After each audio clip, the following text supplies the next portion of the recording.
We live. Welcome to the Pistons Talk Podcast on YouTube. Follow me on Twitter at Lance Capros. You should be able to see it right there. You can't see my hand. Follow my homie Anthony, my co-host, the man behind the brand, at Pistons Talk across all social media platforms. This is the Wednesday episode before the game tonight. Let's get into this though, man. For sure. Okay, so Bojan Bogdanović. I just gotta ask you real quick. Are we saying his name right, Bojan? We've talked about this before, but George, wow, I'm blanking on Greg Kelser and George Blaha. They say the name differently. So I just want to know, are we saying it right?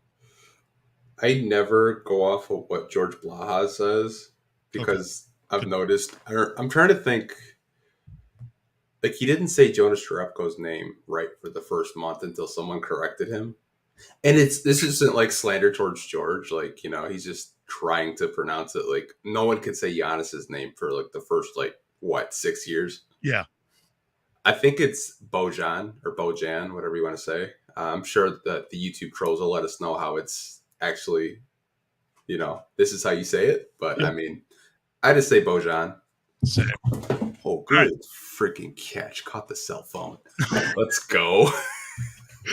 All right. So Bojan Bogdanović signs a 2-year contract extension. It's 2 years, $39 million, I believe it is. Mm-hmm. And the second year of his contract, it's actually kind of cool how Troy Weaver did this. I'm doing this from memory. I do not have it pulled up on my screen or anything.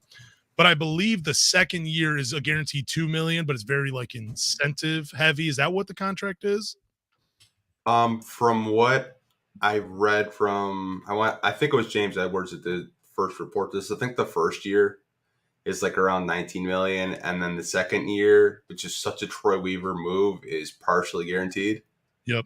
Which I'm all for. So it's just I'm not against it. Yeah. I know, like I said, you could trade him for a first round pick if you wanted to. I thought this trade was a win-win situation because you had both the best worlds. You could either trade him or you could keep him, and they decided to keep him, which I think is a good move for the team. So do you think the extension – so you're saying the extension wasn't too much for Bojan? No, I mean, if you kind of look at the shooters around the NBA, Duncan Robinson, he got paid and he hasn't done anything. You can look at his contract. I mean, compared to Bojan, Bojan is actually performing. I think he's leading the Pistons in scoring, even with Cade's outburst over the last 3 games. He's still around 20 points a game.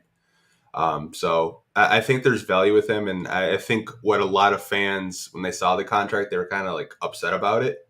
But his game isn't really predecessor, on athleticism. Yep. It's more of, the shooting.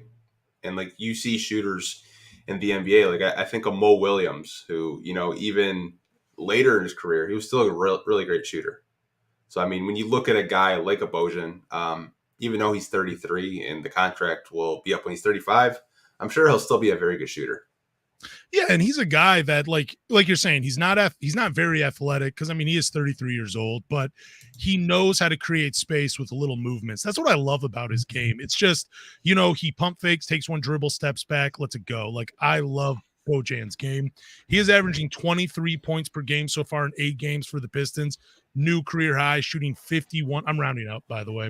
He's shooting 51% from 3 on 7.4 attempts and 53% overall field goal and 94% from the line. All career highs for Bojan.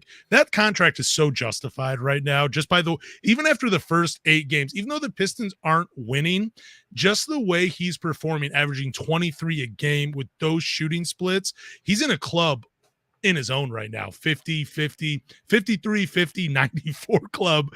If you're for the splits, it's just incredible what he's doing. So I'm all for it, man. And I think he can, I'm not going to say he's going to be a 23-point scorer for the remainder of this contract or for the remainder of his tenure in Detroit, but this is a guy that can go and get you buckets.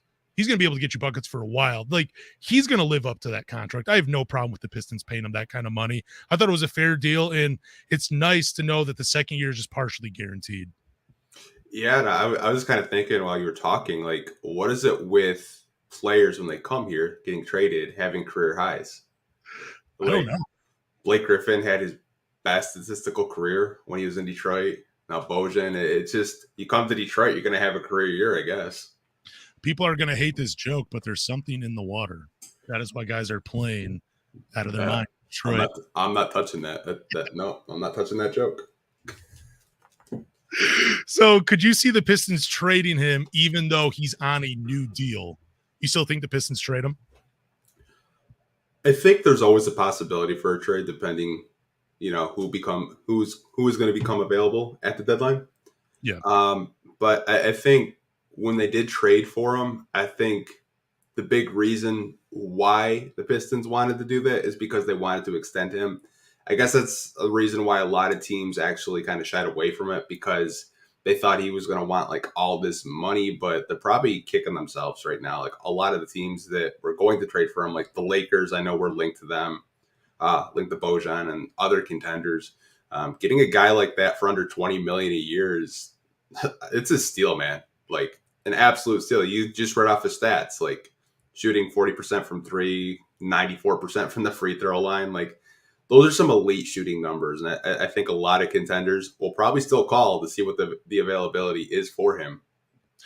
51% from three, not 40. 50. Oh, 51. Jeez. Yeah, 51%. It's because I'm rounding up, but it's off of 7.4 attempts. He's making 3.8, almost, basically 4 threes a game. 50, man. That I know that's not going to last, but damn. Yeah, it's incredible. Like, I mean, I think, I don't, man, it's tough for me to say. Like, I can still see him being traded though, because like, even though he did just get the extension, it is a fair extension. It's a friendly extension, especially when you look at that second year. I could easily see him being traded, even though he's on a new deal. And like you were saying last podcast, he can net you a first round pick, even right now, even with the extension. So I wouldn't be surprised if the Pistons traded him.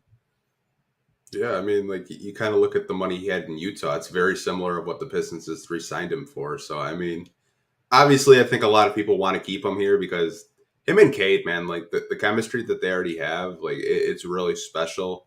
When I was at the game watching him direct traffic, like he was telling Isaiah Stewart where to stand so he could come around the screen and have a wide open three. Like, dude, he's so smart that like he's kind of guiding the young guys of like how to, come off a screen, how to, kind of cut to the basket. Like, I think that's something that the Pistons like about his game, and something that I think fans appreciate, that, just his knowledge of the game and teaching the young guys of how to, play basketball the right way. Like, because we were talking about it last podcast of how, it's individuals. It's not like team effort. And I think that's what he kind of brings, is showing these guys how to play without the basketball, because I think that's really hard for younger players coming into the league, of how to play off the ball. And he comes off some screens, man. You kind of look, I was like, wow, that's some Rip Hamilton type stuff right there. Like it's so beautiful to watch.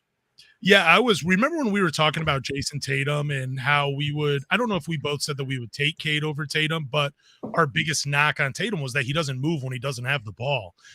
Young basketball players need to watch a Bojan play basketball and just watch him and how he gets open, not being the best athlete on the floor. And you're right. Like it's not, I mean, the numbers are great. The stats are incredible, but what you just said, where he's talking, communicating, telling guys where to stand so he can find an open shot, he's talking to those guys throughout the game and throughout the weeks leading up to the games, how to do that. He's a pro's pro. This is the type of guy you want on your team, because he's still playing at a high level. So the players are actually going to respect him and take what he has to say, because he is averaging 23 a game. Like, that's the important part too. The numbers are great, so the team is going to listen to him. So I'm all for it. I got a question for you. What's up? 3-point contest at the All-Star game. Is he going to be are you asking if I want him to participate? Yes. Oh, hell yeah. Hell yeah. We need somebody from Detroit. Who was the last guy? Was it Luke Kennard that was in the 3-point contest for the Pistons? Or I don't even think he ever participated. I know it wasn't Drummond. I know Drummond did a lot of all-star stuff, but I don't think he had the balls to be in the 3-point contest. That would have been amazing. They should have just a big man only 3-point contest in the NBA All-Star game. It would be so. Dwight Howard would win if you're talking like big guys with like a sub 40 um, 3-point percentage, like under 30. Yeah, Dwight Howard would win. Yeah, I think Bojan can be. How many Pistons do you think we'll have at All-Star Weekend? Do you think we can have 5, maybe 4? So you got the rising stars. So you'll probably have Cade there. Yep. Technically, Isaiah Livers could go if he wanted to. You could have Ivy there. That's Duren too. That's 4 right there. Then Duren. They got to vote him in though. I don't know if the Pistons get 2. What? Even though they had SADDIQ, Cade, and Isaiah there, I don't know if the Pistons would get all 3 in the rising stars because there's a lot of young talent coming out that they have to decide over. There is, but you just retweeted something. The rookie, was it ESPN's rookie ladder where they have, I think, Ivy at 3 and Duren at 5? Yeah, I mean, it's crazy. I don't know how long Duren's going to be out with that ankle injury, but yeah, I mean, that does suck. But maybe they could. Maybe I'll talk myself out of that. Maybe you could have Ivy, Duren, Cade, Livers out there, like all the first and second year players in the Rising Stars Challenge. I kind of miss it though. I wish it was World against. They had like World against. I think it was the US, right? Like Team USA versus Team World or something like that. I like that. I wasn't a fan of the tournament they did last year at All-Star Weekend, but what are the chances Ivy gets into the dunk contest? Shoot, man, I think pretty high. Okay, that would be cool. I would like to see him I want to see Cade in the skills challenge because I feel like his game fits that perfectly. Ivy in the dunk contest, and then I want to see Bojan in the 3-point contest. That'd be the perfect All-Star Weekend for me. Oh, for sure. I think we'll have really good representation at All-Star Weekend. It's gonna be. I don't even know where it's. Is it in Utah this year? God, I hope not. It's like the worst place for basketball. Right. Even though they're like 5-2 right now. Oh, I mean, yeah, the team is good, but I mean, it's just the worst place for basketball. So for news, we have NERLENS NOEL. He made his debut versus the Bucks on Monday. Were you impressed with his debut for the Pistons, or were you just kind of like, I expect a little more? He looked really out of shape, but that's to be expected when you're not playing. Like when I went to the game on Wednesday, all he was doing was shooting 3-pointers. Oh, wow. Yeah, like I think he's still getting into it, but I thought, in the short stint that he did play, like he blocked a shot within his first like 2 seconds in. Yep. I think that, once he's more conditioned and if he can stay healthy, you have a legitimate rim protector. And that's something that I know I've talked about, even though he's been injured, the past couple of seasons. I mean, if you look before that, I mean, he was averaging 2 blocks a game. And that's something that the Pistons really haven't had, a guy that can consistently just block shots at a high level. So I'm hopeful he can stay healthy and get in shape. So for people that didn't get to watch the game, NERLENS NOEL in his debut had 4 rebounds, 2 assists, 1 steal, 1 block, a foul, and then 2 points. He was +1 for the night, played 18 minutes. I will say this. There was this one play when he got to the free throw line where he was out on the perimeter. I thought there's no way he shoots it. But then he put the ball on the ground and actually dribbled around the guy defending him and got to the rim. I thought that was pretty impressive. And it shows like what you're saying, like he's just getting back ready to play basketball. But there is still a lot of talent, I believe, that he could where he could actually carve out a role in Detroit. You were asking me, I think in a text message, if I see him taking the minutes over Duren or anything like that. And no, I mean, I wasn't that impressed with NERLENS NOEL debut. Let me just answer that. I just thought, but like, I liked what I saw. If he could give us something, maybe a little bit more scoring or maybe a little bit more rebounding in 18 minutes, I wouldn't mind him having a role with the Pistons, but I don't think he takes minutes away from any of the young bigs, right? Or do you think he does? I don't. Like I said, I was impressed with him just in the short stint that he did have against the Bucks because, I mean, you're going up against guys like Brook Lopez, who is not a traditional big. He basically won that game because of his 3-point shooting. I thought he did really well. I mean, he challenged Giannis when he could.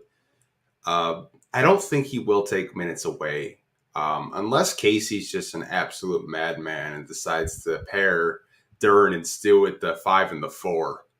Like, that would be some, like, crazy, like, because then you're, like, depleted on the bench for centers. I think he's going to be a third-string center, and he's just going to be an emergency option if there's foul trouble. Yeah, I kind of see the same thing. I don't see him taking minutes away from Isaiah Stewart or Duren. I think those guys have both solidified their spots. But what about Marvin Bagley? Like, I mean, obviously he's been hurt and we haven't seen enough of him. But I mean, is there a role? Because Isaiah Stewart is averaging, I think he's still averaging over 10 points per game. So he is picking it up in the scoring department. Is there any way Nerlens Noel actually takes minutes away from Marvin Bagley, though? Probably not, just because Bagley has more of a offensive game, which I'm not saying that the Pistons are lacking in offense, but he's a player that, like, I think we said he could be second in scoring on this team just because that's how good he is, offensively. He's a lob threat. He's someone that, Cade has a lot of chemistry with. Now, whether you want to bring him off the bench or start him, you can. And I think we'll see him pretty soon. Apparently, I guess, his rehab's going really good. Like, we could actually see him sooner than expected. Nice. I like to hear that. I guess my final thoughts are on Nerlens Noel. Wasn't overly impressed with the debut. Like I said, there were some bright moments. Like I said, driving to the basket, getting to the free throw line.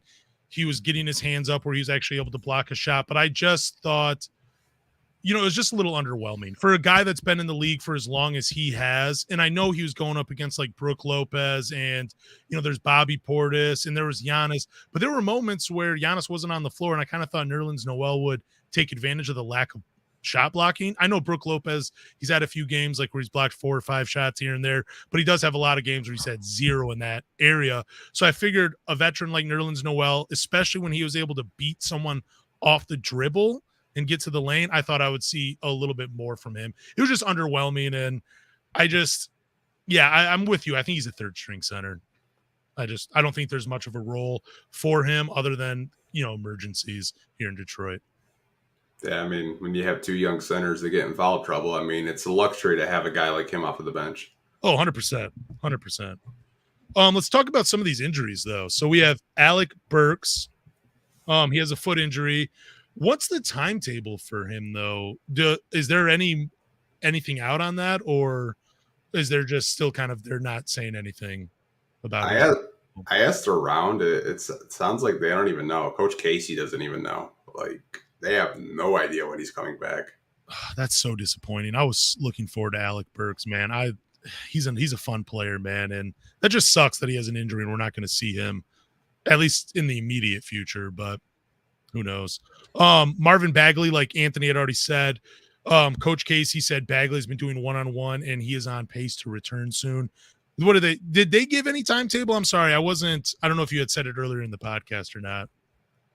3 to 4 weeks was the initial reporting for that sprain against OKC, I believe. We're coming up on 3 weeks, so he wouldn't that be funny if he returned against OKC? Yeah, he should be back soon, and that's just like we said, that's a body that the Pistons desperately need. It kind of has me thinking, like, what do you kind of do with, Duren now? Yep. Because Duren has kind of filled that void because Bagley is out. It's going to be interesting to see how the rotations are. Maybe Casey feels that he could play Stewart and Duren in the starting lineup together. Well, I mean, we talked about that in the offseason when Duren was drafted, kind of like how Boston plays Al Horford and Robert Williams. But do you think Bagley's return takes minutes away from anybody else on the bench, like maybe an Isaiah Livers or maybe a Hami or something like that, just because they are like we're seeing Hami on the floor. We're seeing Isaiah Livers. I believe he's kind of playing that 4 spot a little bit with the second unit, kind of similar to how Bojan does with the starting lineup. So, I mean, do you see Marvin Bagley taking minutes away from either of those guys when he returns, or Or do you think Casey's going to have it like, hey, you're coming back, but you're going to have to earn those minutes again? I think they'll be careful with him when he does come back, but I think ideally they want to play him at the 5 instead of the 4. Okay. Which would probably open up more opportunities for Hamidou and Isaiah Livers, because I honestly think Isaiah Livers off the bench is one of your best shooters, so I don't really see why you would go away from that. Yeah. You know, I do think Bagley at the 5, whether that's, backing up Stewart or whether Casey decides to play, you got a lineup of K, Jaden Ivey, SADDIQ, Isaiah Stewart, and Duren. Like, you could do that, which I think ultimately that's what they want to do going forward. Like Casey said, we really want to test it out. We really want to have Duren and Isaiah Stewart in the starting lineup. So I think that's a lineup that we will see pretty soon. I don't know when it's going to happen, but it's going to happen. I hope we see it at some point, and I hope it works for those two, but we'll see. I mean, Marvin Bagley, dude, I hope his return is fun, though. I hope he just plays out of his mind this year. Final injury news is Jalen Duren is day-to-day with an ankle injury. I hope he recovers quickly, because it sucks when you get a fun rookie that can do the things he does. He opens up your imagination as a basketball fan. So I want to see Duren healthy, and I want to see him back out on the floor, and hopefully that ankle injury doesn't linger for the rest of the season. Yeah, apparently he was like hobbling in the back of the locker room, like he couldn't put any weight on it, which is not a good sign. Yeah, that's hopefully it's just like, one of those sprains where it's like a week or so. It's not like, I don't know if you remember when Reggie Jackson had his ankle injury and he was out for like 5 months because it was so bad. Yeah. I hope it's not like that, man. I mean, he's a young kid, though. I mean, he's only 18 right now. Almost 19. So he should be able to recover fairly quickly, just because he is so young and his body can take a little bit more of a punishment than some of these older veterans. But we'll see with Jalen Duren. I just want him to come back and be healthy, man. That's all I want. Is SADDIQ Bey? Let's talk about him for a little bit. Is he figuring out his new role with the Detroit Pistons, man? I don't know. Like, I know Killian Hayes gets a lot of hate because, like, he's a frustrating player. I love SADDIQ Bey, but man, I get frustrated with him sometimes, man. I really do, with him trying to figure out his new role with the Pistons. So I don't know. I'm frustrated with him, but like, what were your thoughts on SADDIQ Bey? I know we've been talking about him a lot lately, but let's just hear it, man. I thought over the last 3 games, he's really kind of figured out like where his role is.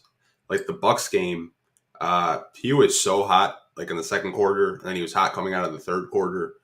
I think what has impressed me with SADDIQ Bey the most is him not settling for the 3-point shot. Like he's really, it seems like it's maybe 3-4 times a game. He will take it to the basket, and if the 3-point shot's not there, he'll try to make some kind of layup happen, or, just try to create something other than the 3-point shot. I think that's the next evolution of his game, and he's starting to figure out like what he can get away with, whether it's, not trying to, get a foul, because I think he forgets how big and strong he is, because he's like 6'8", like 230, 240. And he does get in foul trouble sometimes when he tries to take it for a layup or a dunk or whatever. I've been really impressed with him. I think the last 2 games, he's really shown me what type of player he could possibly be this season. Well, what kind of player do you think he's going to be this season? Like, what's the evolution for SADDIQ Bey? I know you said Kawhi Leonard kind of as like the peak of SADDIQ Bey, but like this season, what's his evolution in your mind? I'm thinking like a young Trevor Ariza. Ooh, okay. I like that. Kind of like all over the place. I get that. That's cool. Like I said, I don't know why I get frustrated with SADDIQ Bey, man. I kind of want him to do less, because I said this on the last podcast. I just think like he's hurting himself doing too much. Like, I would like to see him pass out when, guys are trying to run him off the line. I get sometimes you got to take that because that's what the defense is giving you. But I would like to see him pass out of a 3-point shot instead of trying to go to the hole, and then just do that Bojan thing, man. Just relocate along the perimeter. I want him to like kind of copy Bojan offensively. That's what I want to see from SADDIQ Bey. I want to see that type of game being played. I don't I don't like, we got Ivy, we got Cade, they can get to the rack. Let them create the shots. I don't need Saddiq Bey to do that. I need Saddiq Bey to be a shot maker, not a shot creator. If he has that in his bag where he can create plays from time to time for himself, that's fine. I just don't want to see it all the time during the games. Because I just think, like, I'm looking at Mikal Bridges' numbers right here, right now. They're both averaging 15 a game. He's averaging 5 and 3, but he's shooting 64% from the field, 85% from the line, and 46% from the three-point line. Obviously, 64% and 46% from the field and from the three-point line, probably not going to hold up all season. But Mikal Bridges is one of those guys where it's like, look, I know my role. I know what I'm good at. I know what I'm going to do, and I know I'm how to get paid. And, maybe that's the trajectory I want Saddiq Bey to go. Copy Bojan's game offensively, and then copy what Mikal Bridges does for Phoenix and try to find a role that way for Detroit, because we don't need him to be the shot creator. We don't need that. Yeah, I mean, like I said, I'm looking at the Saddiq's, past couple of games. So, he had 28 against Golden State, which I thought was probably his best game of the season. Then he had 10 against Milwaukee, 7 against Atlanta, 7 against Atlanta. Like, it's just the consistency that you want to see from him. Yep. If your third option is getting you 15 points a game, you're a very good basketball team, I think. Yeah. I mean, I look at another 3 in the league right now that's flourishing, and that's Cameron Johnson. Yes. I don't even need Bey to play like Bogdanović. I really don't. Like, I look at the 3-and-Ds that make a living out of it, like Jay Crowder. I mentioned Trevor Ariza, Cameron Johnson, who's a very good player. I think if Bey can kind of play into that role instead of kind of being the man, like being that first option. Like, he doesn't have to be, because you have Cade, you have Ivy, you have Bogey. Like, realistically, Bey's like your fourth option right now. And when you kind of look at Bey's archetype, you kind of want to see him within that 3-and-D mold of, like, guys that are really good defenders and can shoot that 3-point shot. And I think that's where his game is turning into. I do like him taking it to the basket when he is ran off that 3-point line, because, Cade's going to start getting doubled routinely now. You can't keep, putting up 30 points a game at halftime. Jaden Ivey is Jaden Ivey. We know what we're going to get out of him. And I think if Bey's offense is going to open up a lot, because a lot of teams are going to have the scouting report on Cade and Bogey and Jaden Ivey. And I think with Bey being your fourth option, I feel like that's such a luxury for the Pistons right now. Yeah, and I feel like another thing Saddiq Bey could do is just, I don't want him to be exactly like Bojan. I just like when guys move without the ball and find openings in the defense. It's like a good receiver in the NFL, a guy that, he's the safety valve for the quarterback. Like, he can just find those holes in the defense, pop up. That's what I want to see from Saddiq Bey. Cameron Johnson, that's him and Mikal Bridges, both 3-and-D guys for Phoenix, both playing out of their minds and shooting out of their minds right now for Phoenix. So I'm with you, man. I don't want to see him be that number one option, because I think it hurts his game. That I just want to see him move without the ball, pass out when he doesn't have a shot. If they run him off the 3-point line, it's nice to know that he can drive the lane and finish around the rim. That's a good thing to have in the bag. But for Saddiq Bey to take that next level and become a really good player that is really valued by the league, he has to play, has to have that same role like a Cameron Johnson, like a Mikal Bridges, like a Grant Williams, guys like that, where they know the role, play defense, hit open shots. And just not take away from the other guys. I like it. Yeah, me too. Sweet. Speaking of Grant Williams, he's been rumored to the Pistons, the Spurs, and what's the other teams? Probably the Knicks, right? The Magic. Oh, jeez. Gosh.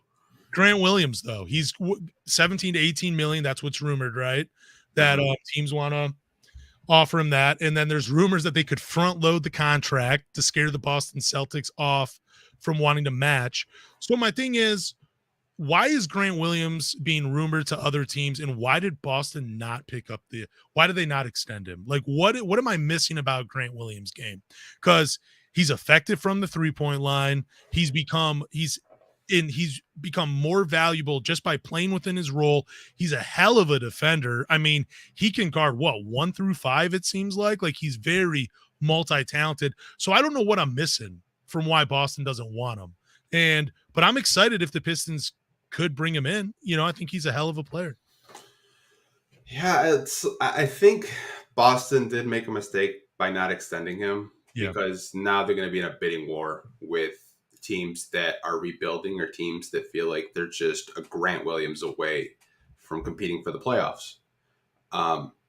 When I saw the 17 to 18 million, I'm like, pass. Really? Okay. I'm good.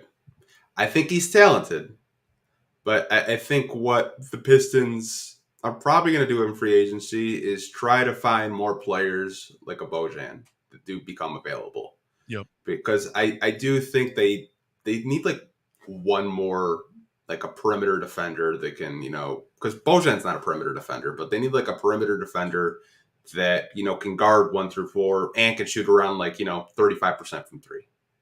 I think Grant Williams can provide that, but his shooting's just not there for me. Here's my thing. My biggest fear is they bring in a Grant Williams, and then what happens to Isaiah Livers?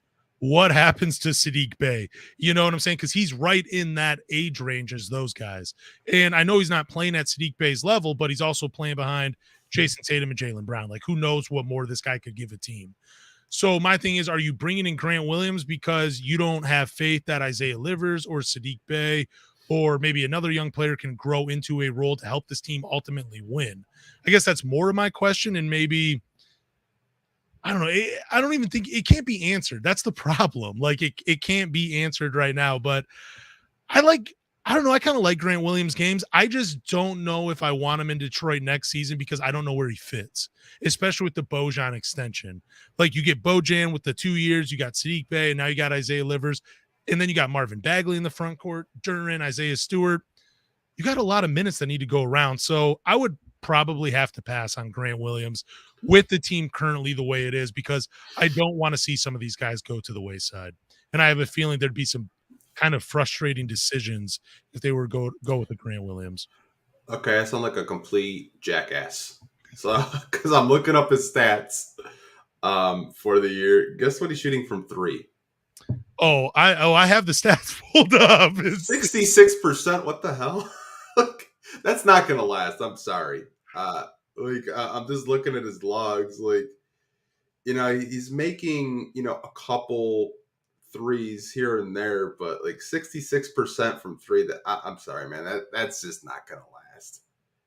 No, he shot 41% last year and 37% his second year, 25% his rookie year. So he's improved every year.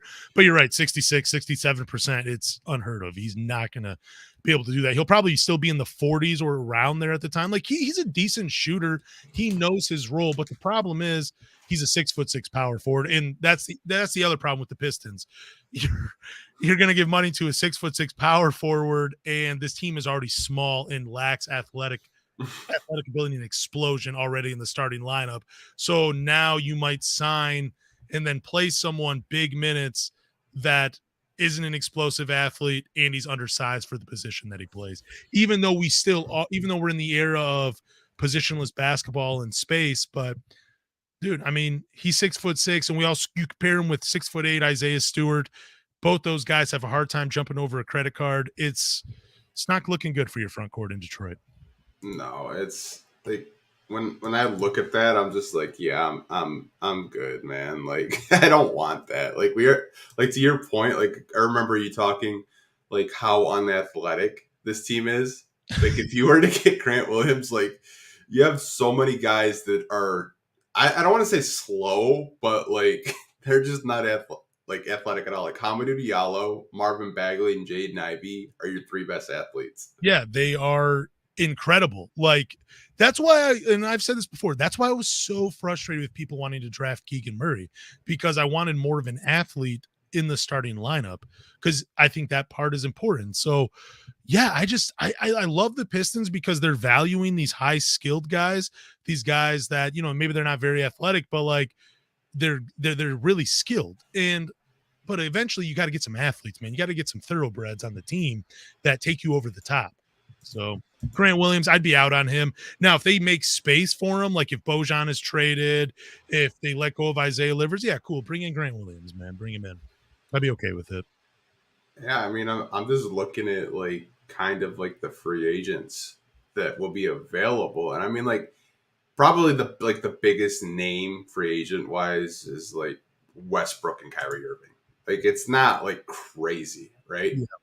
But I mean, like there's some guys on there that I'm looking at, like Will Barton. I mean, Will Barton is a guy that you can bring off the bench to, can provide 3-point shooting. It's not like a sexy name. I mean, you got like Kelly Oubre, Josh Richardson. Like it's a bunch of role players during next summer's free agency, which I'm fine with, but like I'm not paying $17 million to a guy that, like you said, is 6'6", unathletic, and we need guys that have a little bit more size and that can actually dribble a ball up a court or get by a defender. Yeah, like I said, just better at like you don't want to be the team that has like you don't have the athletes, man. Like we've seen that before with teams and they just don't do very well. So I'd have to pass on Grant Williams. I like Will Barton's name though, because I feel like, he's a guy that can fill in a lot of different areas. He's not just a one position player. He can play in multiple different lineups in different situations. I like Will Barton. That's a solid name to drop. For sure. I know some people are saying Kristaps in Detroit. Mm. I mean, I wouldn't hate it, but at the same time, it's like I just think like with these names, like that's why I just think with these names, we got to see what these other guys are doing first on the Pistons before we, that's just it. I just want to see what Livers, SADDIQ Bey, Bagley, Duran, Stewart can do before we bring other guys in. But I like the name Kristaps. Like, dude, he's a solid player too. That'd actually be kind of cool. I'm not going to lie. I'd like Kristaps in Detroit. But bro, I saw him with the goatee and I did not recognize him. He had a goatee? He had a goatee in Washington, and I was like, dude, who the fuck is that? I was like, holy shit, that's Kristaps, because he's always like been babyface. Like I've never seen him with facial hair at all. Oh wow, yeah, holy crap. He looks funny. Dude, he looks like an all-star with the beard though, not gonna lie. Yeah, Kristaps is a great name. Should we do Pistons Talk Player of the Win since we had a win on Sunday? Or is that still too late in the week? I mean, we can. What was that, the Warriors game that they won? Yes, sir. There's really only a couple names you can pick from. It's hard even to like just zero it down to a couple players because like the whole starting lineup had 20 points. Yeah, like, Ivy at 15 though. That's so funny. Yeah, you look at this. Bojan, 21. SADDIQ, 28. Isaiah Stewart, 24 with 13 rebounds. Wow. And then Cade, 1 assist short of a triple-double, 23 and 10 and 9, 1 block. Yeah, I think it ultimately comes down to either SADDIQ Bey or Cade Cunningham for the Pistons Talk Player of the Win. I was going to give it to Isaiah Stewart. Oh, for the double-double? What else? It was a career high in points. Yeah. He's never scored 24 points, and he just something about going against James Wiseman. It's just he goes off. Like I loved how active he was in that game. Not taking anything away from Cade or Bojan. I was just really impressed with Stewart the whole game. Like he wasn't really getting beaten too much defensively. They're getting better at switching. I was just really impressed with him, the way he was able to score and actually like rebound the basketball and not get bullied. But I guess it does help when you're going against like Draymond Green. Well, okay. This is true a little bit when you're Isaiah Stewart's size, but he went 6 for 10 from the field, 2 for 5 from the 3-point line, then 10 for 11 from the free throw line. Yeah, I think it's Isaiah Stewart for the Pistons Talk Player of the Win. That's impressive. 5 offensive rebounds as well, 8 defensive rebounds, 13, like I said. But that 10 for 11, that 6 for 10, and that 2 for 5. Yeah, it's pretty good numbers for Isaiah Stewart, along with the 24 and 13. So I'm gonna agree with you. I'm gonna go ahead and say Isaiah Stewart is the Pistons Talk Player of the Win. For sure. So I think that was all the topics that we do have. But Pistons do play the Bucks in about 50 minutes or so. Yep. Do you believe that this is going to be a close game like it was last time? I hate when I get put on the spot like that.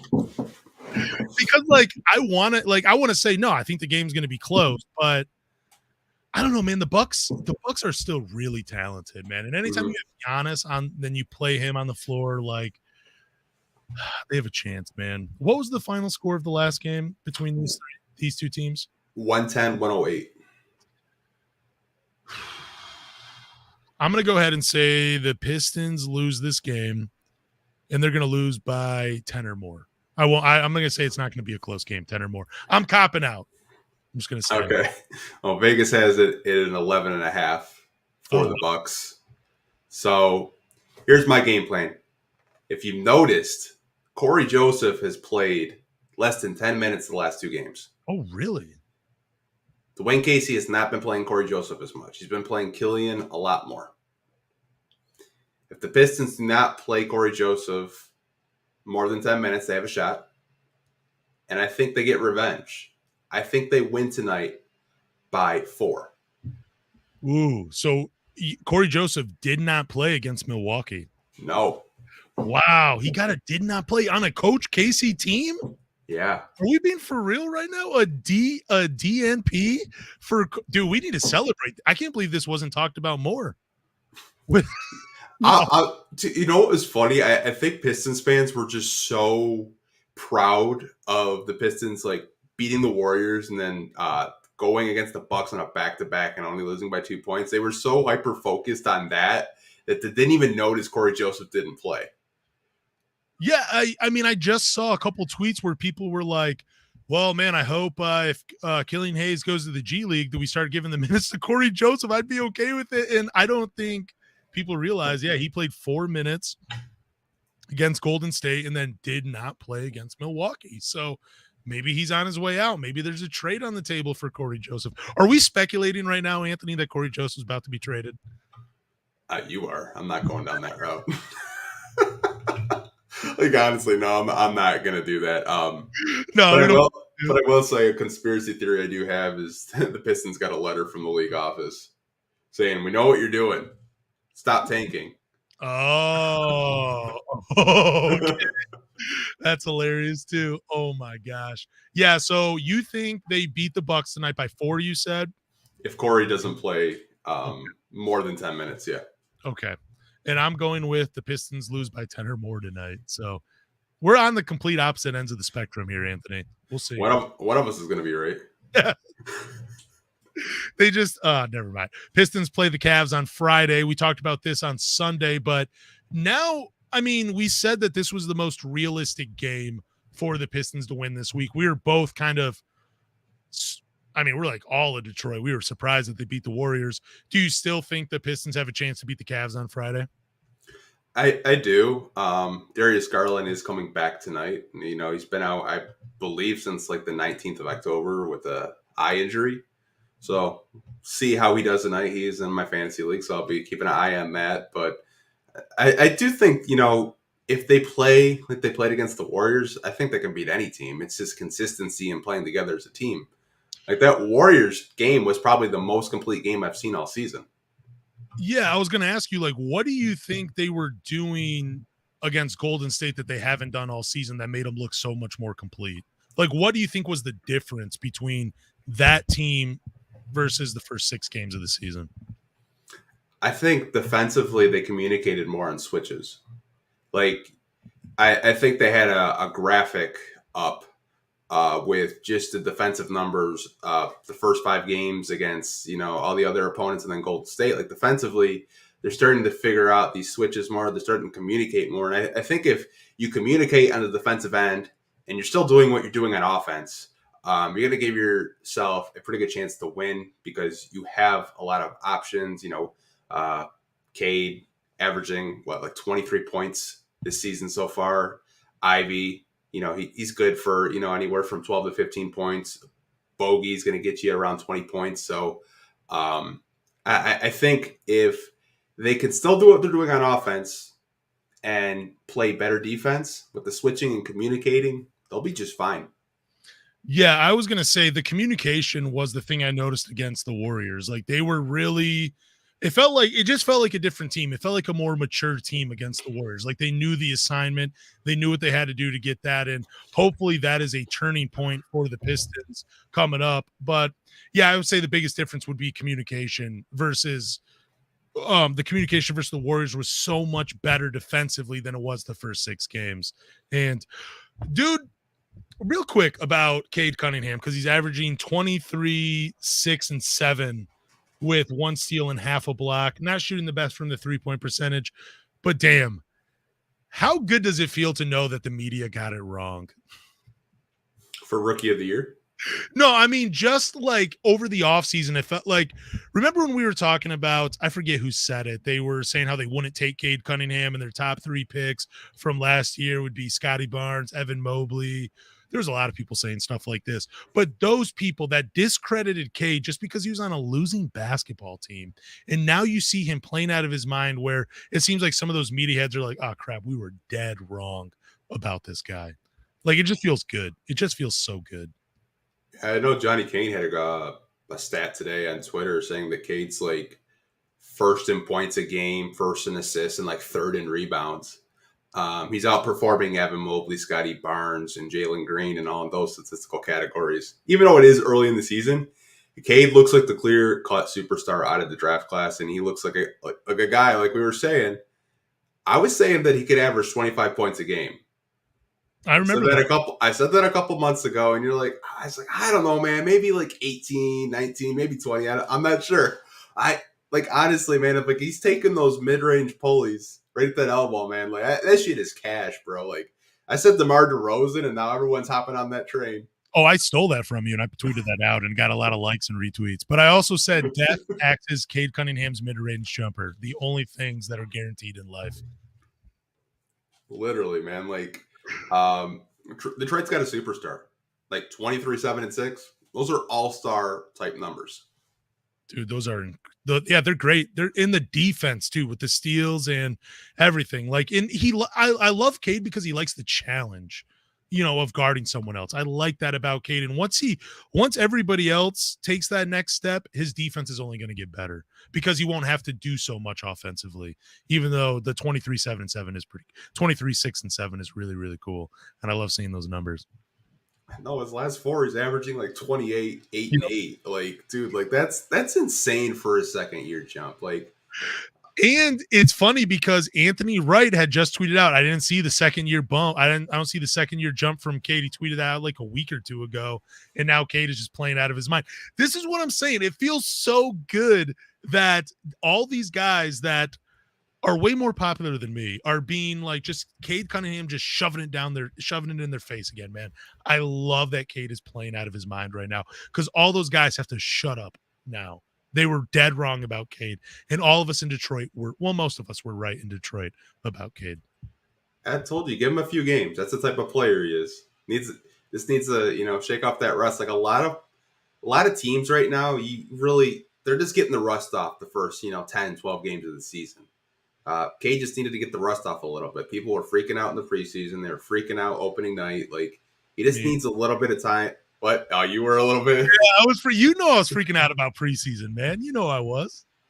Nah, it's all good, man. Like, that's all I got to keep you in check a little bit. Yeah, I appreciate that. I really do. You're so even keel with all this stuff. You're like, no, I'm not worried about it at all. I'm not worried about it at all. Like, I got to take a page out of your book from now on. But yeah, do we have any questions from anybody? Do you want to do questions tonight, or you want to get ready for the game?